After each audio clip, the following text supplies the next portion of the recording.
Selanjutnya yaitu entitas-entitas yang berkepentingan dengan standar akuntansi. Entitas yang berkepentingan dengan standar akuntansi dibagi menjadi 7. Yang pertama yaitu individual dan kantor akuntan publik. Individual dan kantor akuntan publik bertanggung jawab melalui auditor mereka untuk secara independen mensertifikasi laporan keuangan perusahaan yang telah menyajikan hasil-hasil dari aktivitas bisnis dengan wajar dan akurat. Yang kedua yaitu American Institute of Certified Public Accounting atau ICPA adalah organisasi pengordinir profesional bagi para praktisi CPA di Amerika Serikat. Yang ketiga yaitu American Accounting Association adalah organisasi para akademisi akuntansi dan setiap individu yang tertarik dalam peningkatan praktik dan teori akuntansi. Yang keempat yaitu Financial Accounting Standards Board menggantikan APB di tahun 1973 sebagai badan yang bertanggung jawab untuk membuat standar akuntansi. Yang kelima yaitu Security and Exchange Commission atau SEC dibentuk oleh Undang-Undang Kongres pada tahun 1934. Yang keenam yaitu organisasi profesional lainnya. Organisasi ini secara aktif terlibat dalam pembuatan standar akuntansi di negaranya masing-masing. Dan yang terakhir yaitu para pengguna laporan keuangan. Di sini dibagi menjadi 2, pengguna langsung dan tidak langsung. Pengguna langsung sendiri yaitu pemilik perusahaan dan pemegang saham, editor, manajemen perusahaan, otoritas perpajakan, pekerja, dan para pelanggan. Kemudian pengguna tidak langsung yaitu analisis dan penasihat keuangan, bursa saham, pengacara, pihak yang berwenang, asosiasi perdagangan, dan serikat kerja.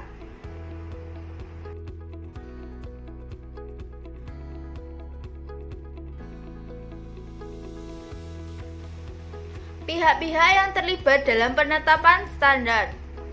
4 organisasi yang berperan besar dalam pengembangan standar akuntansi keuangan GAAP di Amerika Serikat dibagi menjadi 4. Yang pertama Security and Exchange Commission atau SEC dibentuk untuk membantu mengembangkan dan mendesarisasi informasi keuangan yang disajikan kepada publik.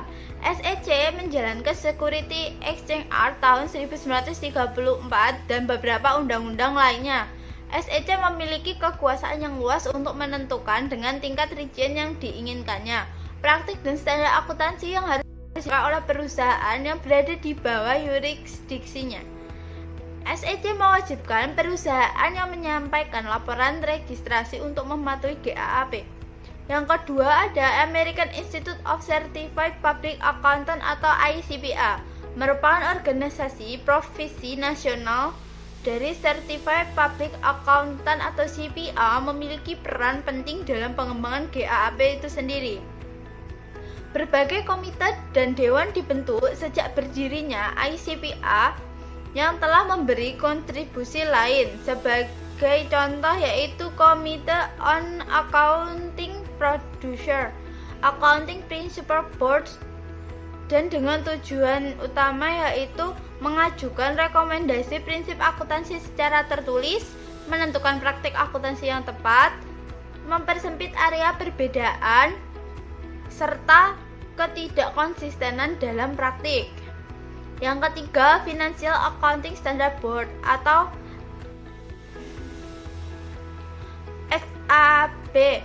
Misi organisasi ini adalah untuk membentuk dan memperbaiki standar-standar akuntansi serta pelaporan keuangan dalam rangka membimbing dan mendidik publik yang meliputi emiten, auditor, serta pemakai informasi keuangan. 3 jenis ketepatan utama yang dikeluarkan FASB yaitu standar interpretasi dan posisi staf. Standar akuntansi keuangan yang diterbitkan oleh FASB dipandang sebagai prinsip-prinsip akuntansi yang diterima umum. Interpretasi yang dikeluarkan oleh FASB merupakan modifikasi atau perluasan dari standar-standar yang ada. Terakhir, FASB menerbitkan posisi staff yang memberikan pedoman interpretatif dan juga perubahan kecil terhadap standar interpretasi. Kemudian ada konsep akuntansi keuangan sebagai bagian dari upaya jangka panjang untuk menyingkir dari pendekatan masalah-masalah. FASB pada bulan November 1978 menerbitkan serangkaian Statement of Financial Accounting Concept sebagai bagian dari proyek kerangka kerja konseptualnya. SFAC menetapkan tujuan dan konsep fundamental yang akan digunakan FASB dalam mengembangkan standar akuntansi dan pelaporan keuangan di masa depan. Kemudian ada pernyataan EITF atau Emerging Issue Task Force Statement. Tujuan dari gugus tugas ini adalah untuk menciptakan konsensus tentang bagaimana memperlakukan transaksi keuangan baru dan tidak biasa yang berpotensi menimbulkan praktik-praktik pelaporan keuangan yang berbeda. Dan yang keempat yaitu Governmental Accounting Standard Board atau GASB. Laporan keuangannya dibuat oleh pemerintahan lokal dan negara bagian, tidak dapat diperbandingkan dengan laporan keuangan yang dibuat oleh organisasi bisnis swasta. Hal inilah yang mengakibatkan Government Accounting Standard Board didirikan. Pendirian Government Accounting Standard Board diwarnai kontroversi yang banyak. Banyak pihak percaya bahwa hanya boleh ada satu badan pembuat standar, yakni FASB. Akhirnya terdapat pemisahan pembuatan standar antara GASB dan FASB. GASB berurusan dengan pelaporan pemerintahan lokal dan negara bagian, sedangkan FASB yang menangani pelaporan dari semua entitas lain, sehingga hal ini tidak menimbulkan konflik. Selanjutnya yaitu perubahan peran ICPA. Selama beberapa dekade, ICPA telah memimpin pengembangan prinsip-prinsip dan peraturan akuntansi. ICPA juga meregulasi profesi akuntansi serta membentuk dan menerapkan praktik-praktik akuntansi lebih dari organisasi profesi manapun. Ketika Accounting Principles Board dibubarkan dan digantikan oleh FASB, ICPA membentuk Accounting Standard Executive Committee. Accounting Standard Executive Committee merupakan komite yang berwenang berbicara atas nama ICPA di bidang akuntansi serta pelaporan keuangan. Accounting Standard Executive Committee melakukan sejumlah metode komunikasi tertulis. Yang pertama yaitu audit dan accounting guidelines, mengikhtiarkan praktik-praktik akuntansi dari industri tertentu dan menyediakan tuntutan khusus yang menyangkut masalah-masalah yang tidak ditangani. Contohnya adalah akuntansi untuk kasino, maskapai penerbangan, sekolah, universitas, bank, perusahaan, asuransi, dan masih banyak lainnya. Yang kedua yaitu Statement of Position atau SP, menyediakan tuntutan atas topik-topik pelaporan keuangan sampai FASB menetapkan standar untuk topik-topik tersebut. Bisa memperbarui, merevisi, atau mengklarifikasi pedoman-pedoman audit dan akuntansi atau menyediakan pedoman independen. Yang ketiga, Practice Bulletin, mengindikasikan pandangan SEC yang menyangkut masalah pelaporan keuangan yang lebih sempit yang tidak ditangani oleh FASB.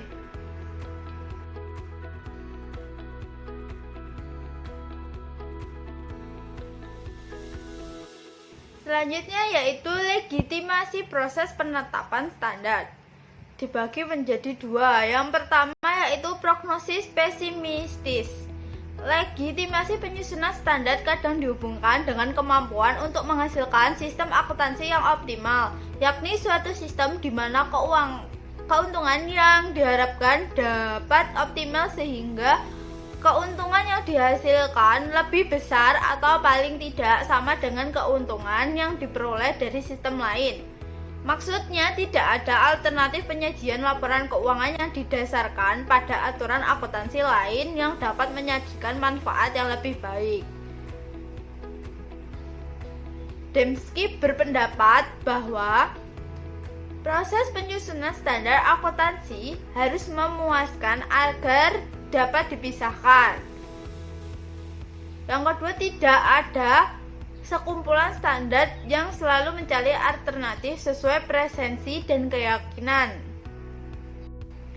Prognosis pesimistis diperluas untuk menunjukkan dua pilihan, yaitu pemilihan alternatif laporan keuangan memerlukan pertukaran keuntungan dengan pihak lain. Solusi alternatif laporan keuangan akan mensyaratkan kebijakan nilai atau etika yang akan dipertukarkan dengan kekayaan seseorang dan dalam dimensi apa terhadap kekayaan siapa. Prognosis pesimistis menyimpulkan bahwa usaha-usaha untuk menggunakan standar tampaknya tidak akan memberikan hasil dan prinsip-prinsip akuntansi yang optimal tidak akan diperoleh. Selanjutnya yaitu prognosis optimistik. Cushing menjelaskan, prognosis optimistik yakni tentang tanggung jawab prinsip akuntansi optimal dengan catatan bahwa asumsi heterogenitas pengguna ditinggalkan. Yang kedua, Bromwich menawarkan prognosis optimistik tentang kemungkinan standar-standar akuntansi yang bersifat parsial, yaitu standar-standar untuk satu atau lebih masalah-masalah akuntansi yang menjadikannya terisolasi dari standar atau masalah akuntansi lainnya. Yang ketiga, menurut Chambers, mengajukan suatu ilmu yang menghasilkan adanya norma atau standar yang berlaku pada situasi tertentu. Norma sendiri adalah informasi yang mewakili arus uang maupun nilai moneter dari aset serta jumlah arus utang lain setiap waktu. Bila norma tidak tersedia, Chambers menyarankan agar mengganti alternatif lain yang dapat menyajikan pengukuran dengan nilai yang mendekati. Selanjutnya yaitu proses penyusunan dengan dasar konstitusional fulus. Menetapkan legitimasi FASB berdasarkan 3 komponen. Yang pertama, kemampuannya dalam menyajikan jaminan prosedur yang memadai.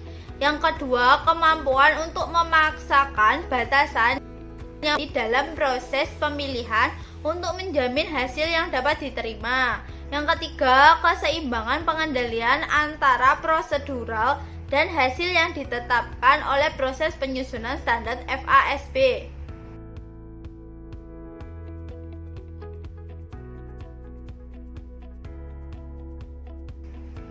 Selanjutnya yaitu standar akuntansi yang berlebihan. Standar akuntansi yang berlebihan pada umumnya dihubungkan dengan perkembangan standar akuntansi. Misalnya pada situasi standar terlalu banyak dan detail, tidak ada standar yang tegas yang membuat pemilihan aplikasi menjadi sulit. Yang kedua yaitu pengungkapan yang berlebihan atau pengukuran yang rumit atau kedua-duanya. Perlu waktu bertahun-tahun untuk tumbuh dan berkembang hingga sampai pada tahapan menjadi masalah yang serius. Beberapa faktor diantaranya adalah yang pertama mengenai berbagai pertanyaan apa yang sebaiknya diungkapkan dan yang tidak diungkapkan, sehingga para akuntan mengeluarkan standar yang lebih banyak sehingga kecil kemungkinan untuk mendapatkan celah-celah pertanyaan. Yang kedua, untuk melindungi kepentingan publik dan membantu para investor. Yang ketiga, keinginan untuk memuaskan pengguna yang menuntut dibuatnya pengungkapan yang lebih detail. Kemudian, masalah standar yang berlebihan diperburuk dengan adanya perkembangan dari Badan Penyusun Standar. Perkembangan GAAP telah dipengaruhi oleh badan-badan seperti SEC, ICPA maupun Kongres. Contohnya seperti kredit pajak investasi yang di pemberlakuan Foreign Corporate Parties Act. Standar ini sendiri bukan hanya berlebihan jumlah namun juga aplikasinya terlalu sempit dan membutuhkan pedoman yang sangat detail. Selanjutnya yaitu dampak. Kesempitan dan kekakuan dari standar akuntansi dapat memberikan dampak yang sangat serius. Dibagi menjadi 3. Yang pertama, pekerjaan yang dilakukan oleh akuntan. Akuntan biasanya kehilangan konsentrasi pada pekerjaan karena data yang diminta terlalu banyak untuk memenuhi standar yang ada. Kegagalan audit bisa terjadi karena akuntan lupa melaksanakan prosedur audit yang mendasar karena kehilangan fokus terhadap pekerjaannya. Yang kedua, nilai dari informasi keuangan bagi pengguna. Pengguna mengalami kesulitan karena terlalu banyak catatan yang ada dengan banyak istilah yang mungkin hanya dimengerti oleh akuntan senior. Yang ketiga, keputusan bisnis yang dibuat oleh manajemen. Mereka dapat saja menulis ulang kontrak-kontrak dan mengubah praktik bisnis sehingga tidak harus patuh terhadap beberapa standar akuntansi tertentu. Selanjutnya yaitu solusi. ICPA mengevaluasi pendekatan untuk kasus standar akuntansi yang berlebihan. Yang pertama yaitu tidak ada perubahan. Yang kedua, menciptakan GAAP yang terpisah bagi entitas tertentu, misal untuk perusahaan non-publik kecil. Yang ketiga, menyederhanakan aplikasi GAAP untuk seluruh perusahaan bisnis. Yang keempat, dibuatnya pengungkapan yang berbeda dan alternatif pengukuran. Yang kelima, perubahan standar CPA untuk pelaporan keuangan. Yang keenam, satu alternatif dari GAAP sebagai dasar dalam menyajikan laporan keuangan. Selanjutnya yaitu pendekatan yang didasarkan pada pengungkapan yang berbeda dan pengukuran alternatif untuk perusahaan-perusahaan non-publik. Mungkin adalah salah satu solusi yang baik untuk masalah standar yang berlebihan. Cara untuk mengimplementasikannya adalah dengan membuat pengecualian kepada mereka dari tiap detail standar yang ada. Komite menyarankan dikeluarkannya laporan keuangan berdasarkan atas analisis komprehensif akuntansi yang lain yang akan membantu meringankan perusahaan non-publik kecil dari berlebihannya standar akuntansi.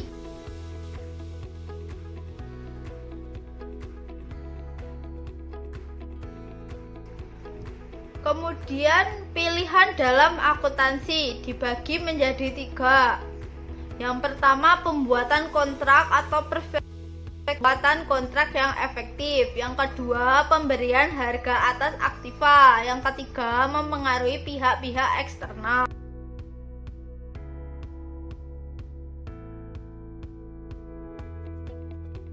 Selanjutnya ada strategi penetapan standar bagi negara-negara berkembang. Ada 4 jenis strategi, yaitu pendekatan evolusioner, pendekatan transfer teknologi, penggunaan standar akuntansi internasional, strategi situasional. Pendekatan evolusioner sendiri diasumsikan para mitra asing akan menyesuaikan aturan-aturannya sendiri, sehingga mereka jika ingin tetap terus membina perdagangan dengan negara tersebut atau mempertahankan operasinya. Yang kedua, pendekatan transfer teknologi. Pengembangan melalui transfer teknologi berasal dari operasi dan aktivitas kantor akuntan internasional, perusahaan multinasional, dan para akademisi yang berpraktik di negara berkembang, atau berbagai perjanjian internasional dan kesepakatan kerja sama yang meminta dilakukannya pertukaran informasi dan teknologi. Yang ketiga, penggunaan standar akuntansi internasional adalah bergabung dengan International Accounting Standard Committee atau IASC atau badan standarnya. Yang keempat, atau dikenal sebagai strategi situasional, sebagai pengembangan standar akuntansi dengan didasarkan atau analisis dari prinsip-prinsip dan praktik-praktik akuntansi di negara-negara maju terhadap latar belakang lingkungan yang mendasarinya. Faktor-faktor tersebut adalah linguistik kultural, politik dan hak-hak sipil, ekonomi dan praktik, karakteristik demografis, serta lingkungan hukum dan perpajakan negara yang bersangkutan.